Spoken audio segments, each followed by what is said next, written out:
მოგესალმებით ჩვენს ეთერში. აი ბოლო სურათით რო დავიწყოთ, რასაც ახლა შევეხეთ, ხომ? აი ესეთი სურათი არის, რომ ათეულობით პირი სასამართლო პროცესები მიდის, ნაწილი ბრალის წარდგენის მოლოდინშია, ნაწილზე აღკვეთის ღონისძიებასთან დაკავშირებით მსჯელობს სასამართლო, იქ დაბარებულები არიან პირები კიდევ იბარებენ. მოკლედ, აი რას აჩვენებს ამით ხელისუფლება, როგორ ფიქრობთ?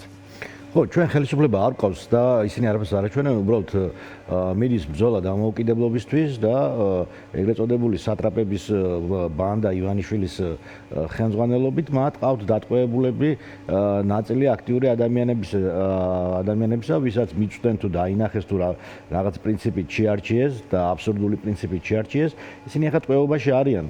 და ჩვენ საერთოდ არ მაინტერესებს სასამართლო. აი მაინც რა არის თქვენთვის ეს აბსურდული პრინციპი? ხო, ახლა მივალ და სასამართლო პროცესი საერთოდ არ მაინტერესებს და ეს გადაწყვეტილებები, იმიტომ რომ ჩვენ ჯერ ერთი ვერ გავერკვევით რა პრინციპით. ჯერ ერთი ამას შეიძლება საჩვენებელი დატვირთვაც გქონდეს, ანუ რაცა. კი, ოღონდ გესმით, ანუ ამას აქვს რაღაც თავის დატვირთვა და ფუნქციაც არაფერი არ ხდება. კი, რა თქმა უნდა, ხა ომი და ეს დღეს ხარ გამოუგონიათ 2006 წლის წინ ჰადეშის ბრძოლა რო გაიმართა, იმის შემდეგ პრინციპები არ შეცვლა. არის პერიოდები, როცა მოწინააღმდეგე თავის სიასტიკის დემონსტრირებას ახდენს, იმიტომ რომ ჩვენში გააჩინოს შიში და გაუგებრობა და არაფერი ამაში რაღაც ახალი არ არის, ხო? უბრალოდ ისინი მოქმედებენ ამ სქემებით, უბრალოდ იცვლება დრო და ვითარება თუ ადრე არსებობდა SARS-ზე დასმა და რა ვიცი თავის ჩამოკიდება ქალაქის კედელზე, ეხლა არსებობს Facebook-ი, ეხლა არსებობს ტელევიზია, ეხლა არსებობს სოციალური ქსელები და ინფორმაციის უფრო დახვეწილი გავრცელების ფორმები, მისთვის რომ დანერგონ შიში. სხვა არაფერი და აქედან გამომდინარე კიდევ ერთხელ ხა ჩვენ ტყვეები გასაგებია, მაგრამ ტყვეები არ არის თავარი მიზანი, ხო? თავარი მიზანი არის საქართველოს გვაქვს დასახსნელი. ანუ მიზანი პროცესია? არა, არც პროცესი არ არის, შედეგია მიზანი. აი შედეგზე უნდა გავიდეთ, თორე პროცესი ვნახეთ. არა, მათი მხრიდან, ანუ აი პროცესის ჩვენება, მათ შორის და არა, მათ ზუსტად ეს არის. უყურეთ, ისინი ძალიან შეშინებულები იყვნენ 4-ში. იმიტომ რომ 100,000 ადამიანი კვლავ შეიკრიბა. საქართველოში დღეს არ არსებობს კარგად ორგანიზებული 100,000 ადამიანის გამჩერებელი ძალა. არც კობახიძე. კობახიძე არ არის პრემიერ-მინისტრი. კობახიძე როცა ამბობს, რომ ჩვენ არ გადავდგებით, შეიძლება დემოკრატია. და რითი იყვნენ ბატონ გიორგი შეშინებულები? როგორ ფიქრობთ, არ იცოდნენ დაახლოებით? თქვენ ხა მერე გამოჩნდა, რომ ღალატზე თვითონ ორგანიზატორები ლაპარაკობდნენ და ღალატი ხო იმას ნიშნავს, რომ ვიღაცის სასარგებლოდ ღალატობდა. თუ ეს იცის ოცნება, მაშინ ის შეშინებული კი არ არის, მშვიდად არის. ეხლა თანმიმდევრობით უნდა მიყვეთ. ერთის მხრივ უყურეთ, ის რაც თქვა კობახიძე, მე შეიძლება ეთქვა დემოკრატიული ქვეყნის დემოკრატიულ პრემიერ-მინისტრს, რომელიც ამბობს, რომ რაღაც გადავდგები თუ არ გადავდგები. როგორც კი შეიკრიბება 100,000 ადამიანი, რომელიც იქნება კარგად ორგანიზებული, ბიძინა ივანიშვილი იმ წუთას მიიღებს გადაწყვეტილებას, რომ პრემიერ-მინისტრი როგორც ჩიტმა ჩიორამ გადმოუგდო თავისი ბარტყი, ისე გადმოუგდებს. ამიტომ ის მოთამაშე არ არის, არც პაპუაშვილია მოთამაშე, არც კობახიძე არ არის მოთამაშე. ამიტომ ეხლა რაც შეეხება თქვენი შეკითხვის, ესე ვთქვათ, არს უყურეთ ის ვინც ბევრი იყვირა პატაბურჭულაძის სახით, მე პატივცემ მას როგორც ბანს, მაგრამ როგორც ეხა პროტესტის მართვა, აგერ ნახეთ როგორც შეუძლია და ზოდელავაში შეიძლება კარგი ადამიანია, მაგრამ როგორც აქტივისტი თუ როგორც პროტესტის ახლა წარმართველი ლიდერი ნულია, ხო? ამიტომ ეხლა ისინი რას ამბობენ, ვიღაცა მოატყუა, გადაატყუა, ეგ გრამოფონშია. არ არის ეგ საერთოდ არ მაინტერესებს ეგ. პროცესი იყო ხალხი. იმიტომ რომ იქ მივიდა 100,000 ადამიანი. ეს გავიგე. და ამ ადამიანებს უნდა დაორგანიზება. ეს გასაგებია, მაგრამ აი სწორი შეფასება რატომ არის თქო მნიშვნელოვანი ამას ყველას თუმართან ვლაპარაკობთ, რაც არსებული ბატონ გიორგი, ხო, იმიტომ რომ ეს ანუ ბრძოლა როგორც თქვენ ხშირად აღწერთ ხოლმე ამ პროცესს ხომ არ დასრულებულა. ამიტომ აი ლაშამასკო სწორი რეფლექსია თუ არ მოხდა წინსვლა ძალიან რთულდება ასეთ შემთხვევაში. ხელისუფლებამ რაც დაინახა არის ის, რომ ბრაზი ადამიანებში არის, მაგრამ მასაც აქვს გავლენა ამ რაღაც კონტროლი ამ პროცესზე. აი ეს აჩვენა, იმიტომ რომ როგორც კი სიტყვა ღალატი ითქვა ერთ-ერთი ორგანიზატორის მხრიდან, კიდევ ერთხელ მინდა გავიმეორო, რომ ამ ღალატს ხო მეორე მხარეც ყავს. ანუ ვინც უღალატა ის ხომ არ არის ამ პროცესში, ვისთანაც უღალატეს არაერთ თქვათ მოქალაქეს თუ პრინციპს თუ და ანონს რაც იყო ნათქვამი, ის ხომ ხელისუფლების ორგანიზებულია ეს პროცესი. უყურეთ, ანუ მოწყვლადია, მე ხა ზუსტად ეგ მინდა რომ არასწორი რეფლექსიების დრო არ არის. უნდა გავამარტივოთ პროცესი. კარგით, მე თქვენ მოყვებით როგორც ჟურნალისტ პატივს. არა, მე არ გთხოვთ რომ რამეში გამომყვეთ, აი ლოგიკას რო გავუყვეთ, რომ აი არ არის საჭირო ეხლა არაფრის შეფასება და რაღაცა ასე შემდეგ გავაგრძელოთ პროცესი. კი, პროცესის გაგრძელება მნიშვნელოვანია, მაგრამ სწორი ანალიზი კრიტიკულია მით უმეტეს ამხელა ანონსის ფონზე. კი, ხო და უყურეთ, ეს ანონსი იყო თვითონ არასწორი და თავის-თავში პრობლემის შემცველი, იმიტომ დაპირება იყო თვითონ, ანუ დაპირება იყო ყოვლისმომცველი და აბსოლუტური, ხო? შეიძლება იმ 100,000 ადამიანი რომ გამოვიდოდა, არა 200,000, ზუსტად ამანაც შეუწყო ხელი, იმიტომ რომ ადამიანებმა იგრძნეს, რომ გაუჟღერებელი გეგმა ეს შეიცავს თავის-თავში რისკებს, რომ ესეთი გეგმა ბუნებაში არ არსებობს. ან არსებობს ისეთი გეგმა, რომელიც ძალიან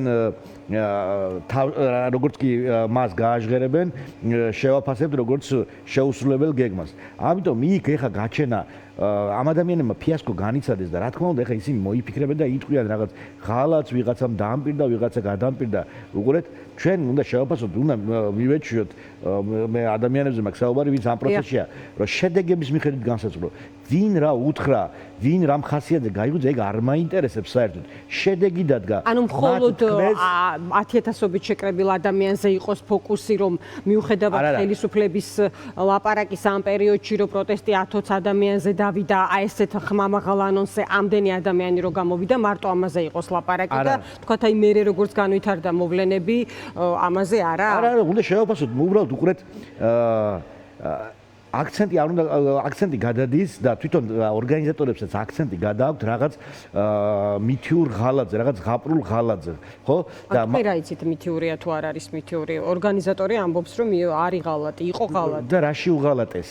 არ ვიცი ეს რო არ ვიცი არც მე და ლოგიკას მივყვეთ არ ვიცი და რამდენჯერმე შეკრები მე ეს არ ვიცი მაგრამ მე მგონი თქვენ მთელი 90 დღის განმავლობაში ოქტომბერ, ნოემბერში, დეკემბერში იკრიბებოდა ადამიანები აქციაზე გაცილებით მეტი ადამიანი იკრიბებოდა და რომელიმეს ორგანიზატორი ყავდა ისეთი რომელიც რაღაც მხარდაჭერა აი ღალატი ხელშეგვიშლი და აი ესეთი არ ყოფილა არაფერი ანუ რას ემზადებოდნენ და რაში უღალატეს ხო ის ადამიანები ასეთი ძალოვანების თემა ეხა უკვე რაღაც ისეთი ამაზე ასეთი ადამიანი შეიკრიბა პროტესტის გამოსაყავად და 100,000 ადამიანი ისქნა ძალოვნები რაში ჭირდებოდა ამ პროტესტის გამოსახატავად აი ამიხსენდა ლოგიკა შენიშნა ორგანიზატორების ქმედებებთან და ორგანიზატორებმა რაღაცა მითოლოგიური ზღაპარი მოიფიქრეს თავის გონებაში რომელიც საერთო არ ქონდა 100,000 ადამიანი გამოვიდა ხელისუფლებას უნდა ჩამოაშორონ რაღაც ბანდ დაჯგუფება ოცნების სახით ხო მათ უნდა თქვან ბინათ სახალხო კრების სახით რომ მათ არ ეკუთვნით ძალაუფლება აი აქ სად არის რაღაცა მხარდაჭერი ძალოვნების ადგილი აი ძალოვნების ადგილი რაში ჭირდება იმას რა ქვია ბურჭულაძეს ხალხმა რომ ეს თქვას ძალოვნების მხარდაჭერა ჩვენ ხო ვამბობთ რომ არანაირი შენობების აღების გეგმა არ იყო არანაირი შეჭრა არ იყო იმ იმაში პრეზიდენტის სასახლეში ეს იყო უბრალოდ პროტესტის არეალის გაფართოება და თუ ეხა ჩვენ ვლაპარაკობთ ეხა რომ ამგე ეს გეგმა გასაღების აღება ვისი? გასაღების პრეზიდენტის სასახლის გასაღებზე ხო იყო ლაპარაკი? არა, რა გასაღების იქ მივიდნენ შენობამდე, თუნდაც ეზოში. არა, ანონსში ხო იყო რომ აი რაღაც შემიძლია მოუძებნოს ზუსტი ციტატა გასაღები ავიღოთ ხელში. ხო, ნუ გასაღები ეს მეტაფორებია სულ, უყურეთ ადამიანები არაპირებდნენ არანაირი შენობის დაკავებას, ეს არც ერთ სქემაში, ანუ ლოგიკურ სქემაში, რასაც ქვია ოცნების დემონტაჟი, ოცნების რეჟიმის დემონტაჟი. არზის სასახლის აღება.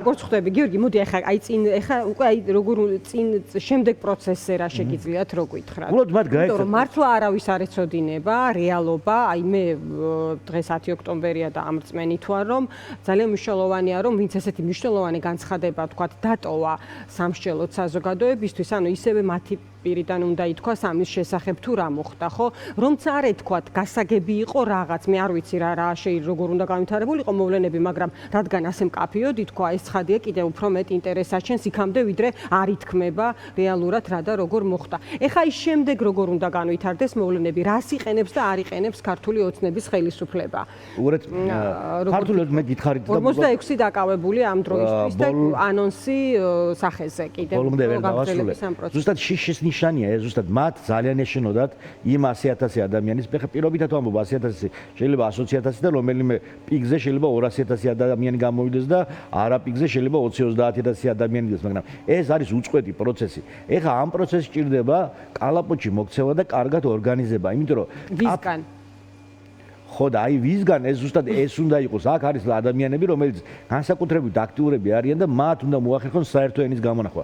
როცა ჩვენ ერთობას ქმნიდით და შეიქმნა, იქ მხოლოდ აქტივიზმის ნაწილი მოხდა. ანუ ხალხი, რომელიც არის ამ პროტესტის ავანგარდში ამ პერიოდის მათ შორის პოლიტიკოსებიც, იმიტომ უნდა გაჩნდეს პოლიტიკური ცენტრი და ზუსტად ერთ-ერთი მთავარი პრობლემა ის იყო, რომ პატა ბურჭულაძის და ზოდელავას ირგვლივ იყო გამოკვეთილი პარტიული ნიშნით შერჩეული ადამიანები და ეს პროცესი არ გაიხსნა. თორემ პროცესი რო გახსნილიყო და სხვა პოლიტიკური პარტიებიც დაეძახათ იქ და ეთქვათ, მოდით პროცესი დაიწყო, ეს არის რევოლუცია, ხავერდოვანი რევოლუცია დაწყებულია და მოდით ეხლა ამ რევოლუციის ლიდერობა და პასუხისმგებლობა იქისრეთ, იმიტომ რომ ცალკეულ ადამიანს რომელიც ვისაც რო დაეძახა, ანუ სხვათა შორის ოდელავაზე წინა დღეებში ჩვენს ეთერში საუბრობდა ერთ-ერთი კოალიციის ერთ-ერთი წარმომადგენელი, რომ მაშინ გაიყო გზები, როდესაც აი ამ საკითხებზე იყო ლაპარაკი კონკრეტულად მისი და კოალიციის, ხომ?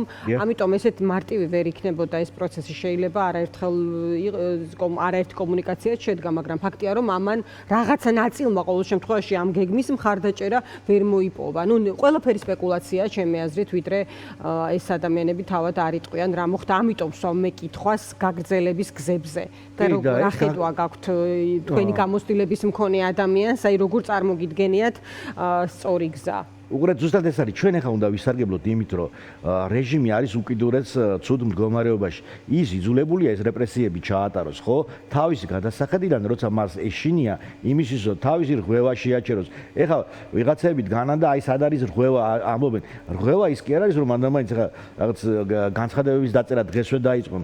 ისინი ხო გზნობენ ახლა ხელისუფლება აქვთ ინსტრუმენტები სახელმწიფო ინსტიტუციებს, რომ გააზომოს ეს საბოტაჟის დონეში რამდენია, ხო, ჩუმის საბოტაჟი ეგრეთ წოდებული. როცა ადამიანები ამბობენ თავს აქნევენ, ღია პროტესტში არ შედიან, მაგრამ რაღაცებს ბოლომდე არ აკეთებენ, ხო? ციხის უფროსის დაკავება რატომ მოუწიათ? შეიძლება ეს პოლიტიკური არ არის, მაგრამ ის ციხის უფროსი გარიგებაში თუ როგორც თვითონ ამბობენ, თვითონ თავის საწინააღმდეგოდ საუბრობენ, გარიგებაში შევიდა ბაჩალიაშვილთან იმისთვის, რომ რაღაცა თქვათ იმის სასარგებლოდ ბაჩიაშვილთან სასარგებლოდ მოეწყოთ, ხო? აი ესეთი მაგალითები აქვთ ბევრი. აგერ აჭარის ხელმძღვანელი რიჟვაძე, ხო, ან დაჭრეს, ან თვითკვლევამდე მიიყვანეს, ხო, ესეთი მაგალითი, აგერ ღარიბაშვილის მაგალითი გვაქვს, ანუ შიგნით ანუ რისი მაგალითია ეს? რომ შიგნით აი ძალიან დიდი რღვევის პროცესია დაწყებული, იმიტომ რომ ესე იცის ან ახალ ეტაპზე უნდა გადავიდეს, ან უკვე მკაფიოდ ბრუტალურ დიქტატურად ჩამოყალიბდეს, რომის საშუალება არ აქვს, იმიტომ ამას ინსტრუმენტები ჭირდება. ან რეჟიმმა თავისი დრო ამოწურა, იმიტომ დიდი დრო გავიდა, რამდენადაც რეჟიმი ფუნქციონირებს, მას აღარ აქვს განვითარების საშუალება. მხარდაჭერა ვერ მიიღო, ვერ დასავლეთისგან, ვერც აღმოსავლეთისგან, ვერც რუსეთისგან.